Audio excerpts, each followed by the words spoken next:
శరణాగతి అంటే నన్ను భగవంతుడు రక్షించలేదు అని మీరంటే మీరు భగవంతునికి అన్నీ సమర్పించుకోలేదు అని నేనంటాను.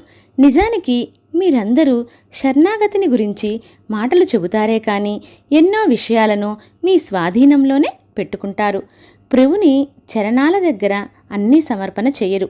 ఒక చెట్టు కొమ్మ మీద నుండి ఇంకో దాని మీదికి దూకుతూ గంతులు వేసే కోతుల వంటివి మీ మనస్సులు. వాటిని నాకు వశం చేయండి, నేను వాటిని నిశ్చలముగా భద్రముగా రూపొందించగలను.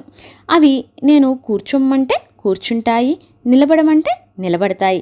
అందుకే శంకరాచార్యుల వారు మనస్సనే కోతిని పరమశివునికి స్వాధీనం చేయాలి అన్నారు. శివుడే ఆ కోతిని మచ్చిక చేసుకొని దానిని తనకు నచ్చిన విధంగా ఆటలాడించగలడు. మీ ఆధీనంలో ఏమీ మిగుల్చుకోకుండా ఉన్నదంతా భగవంతునికి అర్పణ చేసినప్పుడే ఆ విధంగా జరుగుతుంది.